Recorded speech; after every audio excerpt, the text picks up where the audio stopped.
Bienvenue dans cette leçon vidéo. Aujourd'hui nous allons continuer. On a déjà fait une première vidéo sur les barycentres, on va dire ça comme ça, de 2 points. Ça c'est la deuxième partie sur le barycentre de 2 points. On va faire un barycentre de 3 points par la suite. On va juste voir 2 points, les coordonnées de G, aussi bien dans le plan que dans l'espace. On verra la fonction vectorielle de la mise pour 2 points, puisqu'on est dans le barycentre de 2 points pondérés. Alors, c'est parti. Je vais me placer. Alors, G, c'est le barycentre de A et de B, affecté des coefficients alpha, bêta. Pour que G existe, on sait, il faut cette condition que alpha plus bêta doit être différent de 0. Alors, donc, ainsi défini, ainsi dit, alors qu'on passe au cas, on suppose déjà que le barycentre existe. Ce qu'on a vu dans la première vidéo. Alors donc, pour donner ces coordonnées, qu'on soit dans le plan, dans l'espace, eh bien c'est pareil, sauf que dans l'espace, c'est 3, on va dire 3 points, l'abscisse, l'ordonnée, et l'altitude ou la côte. Alors dans le plan, vous avez le point A, il a pour coordonnées XA, YA, le point B, il a pour coordonnées XB, YB. Alors les coordonnées du barycentre, c'est quoi? G, c'est coordonnées, c'est alpha XA, alpha fois XA, plus bêta XB, alpha avec ça, plus bêta, on va dire bêta avec ça. Tout simplement, divisé par la somme des coefficients, alpha plus bêta. Maintenant, on a alpha YA plus bêta YB, divisé par alpha plus bêta. C'est très simple. Ah ben voilà. Dans l'espace, on a ajouté l'altitude ou bien la côte. ZA, ZB. XA, YA, ZA, XB, YB, ZB. C'est la seule différence. Mais c'est la même chose. Vous faites le XA, alpha XA, plus bêta XB, divisé par la somme des coefficients alpha plus bêta. Vous faites alpha YA plus bêta YB divisé par la somme des coefficients alpha plus bêta. Vous faites maintenant pour la côte, vous voyez c'est la seule différence, ici c'est deux parties, c'est XY, et bien ici c'est XYZ.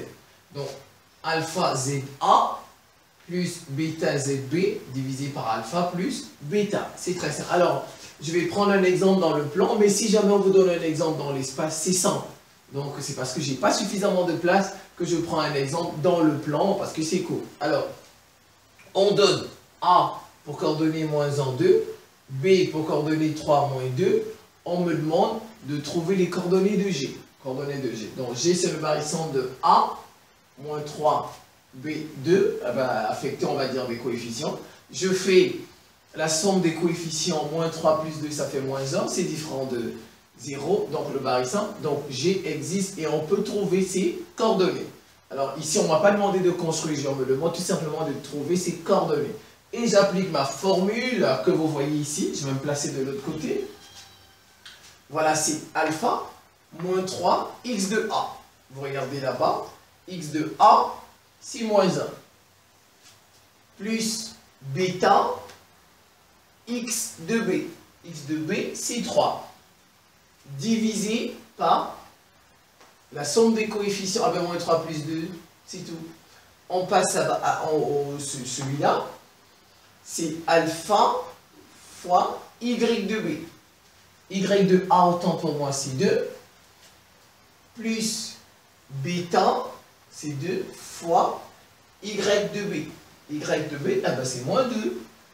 Divisé par la somme des coefficients. Quand vous faites tout ce calcul que vous connaissez très bien, vous trouvez 3 plus 6 sur moins 1, moins 6 moins 4 sur moins 1, eh bien alors quand on calcule tout ça, ça fait moins 9 et ça fait 10. Vous voyez, on a trouvé les coordonnées de G, moins 9 et 10, les coordonnées de G, de G qui est le barycentre de 2 points pondérés. Si on vous avait donné pour 3 points, c'est-à-dire dans l'espace, vous ajoutez juste cette partie, C'est parti, c'est tout pour ZA et pour ZB. Eh ben, c'est très simple. Donc voilà, on va passer maintenant à la fonction vectorielle de l'admise. La fonction vectorielle de l'admise, pour 2 points, bien entendu. Alors c'est f de m égale alpha ma plus bêta mb. On distingue 2 cas. On distingue 2 cas. Si alpha plus bêta différent de 0, regardez, différent de 0, ça veut dire quoi? Que le barycentre va exister. G existe. Alors, donc, vous transformez ceci, ça vous donnera f de m égale alpha plus bêta de mg. Directement.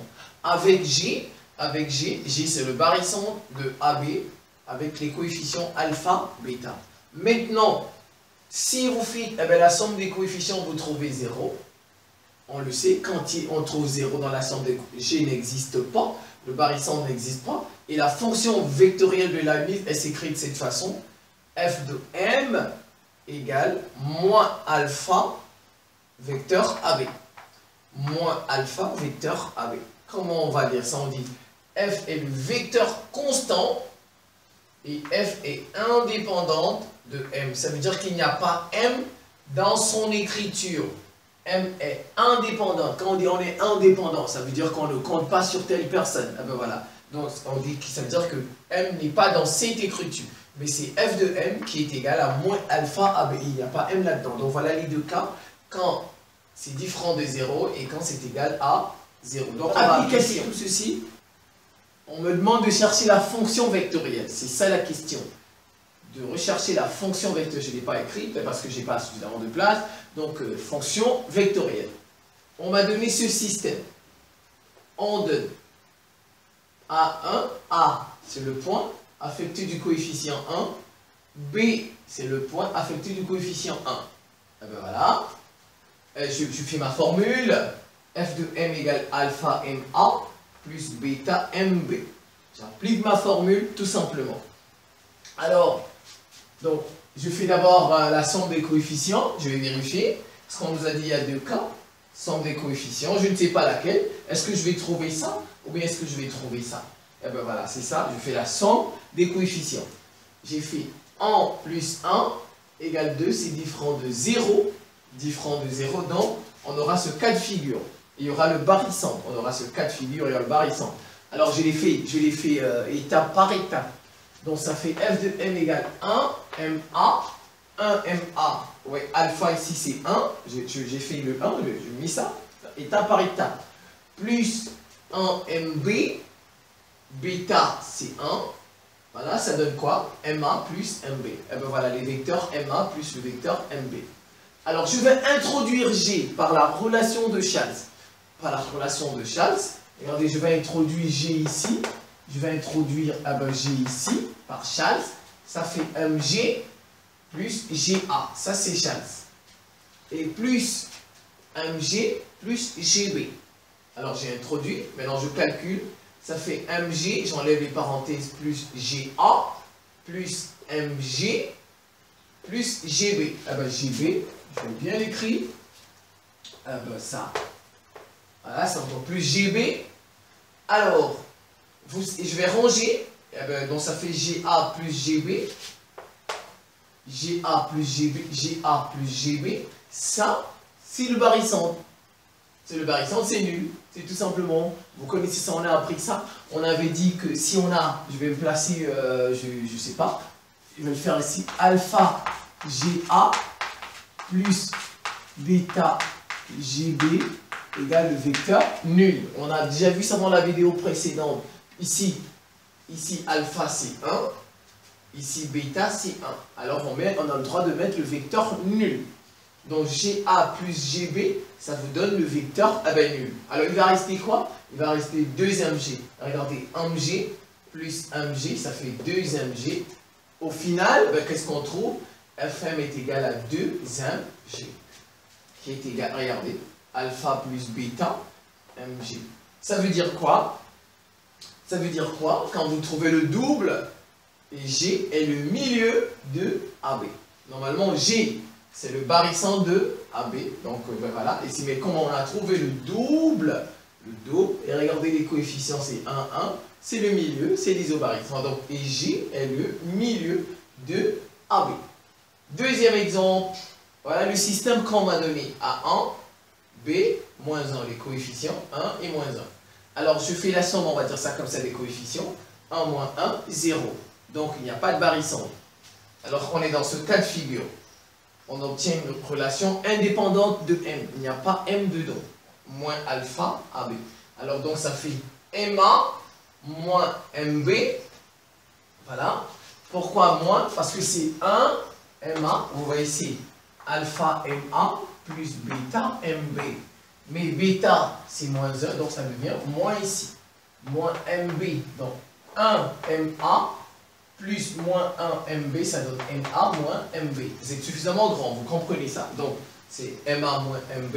Quand je calcule, j'introduis, eh ben, ça va, j'applique directement ça. Moins alpha AB, ça fait alpha c'est 1, moins 1 AB. Moins 1 AB, je vais faire étape par étape pour vous permettre de comprendre. Moins 1 AB. Alors, vous savez que ça donne ici moins AB. Alors, et l'opposé de ABC, BA, tout simplement, donc FM est égal à bêta, avec ce que vous remarquez, c'est un vecteur constant, et F est indépendant de M, ça veut dire qu'il n'y a pas M dans la relation trouvée. Et bien voilà, cette vidéo sur les barycentres de 2 points pondérés est à présent terminée. Ben, il y aura encore certainement une deuxième vidéo, une troisième vidéo, on va dire ça comme ça, sur les lieux géométriques des barycentres de 2 points pondérés. Et après, on aura terminé avec les barycentres de 2 points pondérés pour passer aux barycentres de 3 points pondérés. Eh ben, je vous remercie.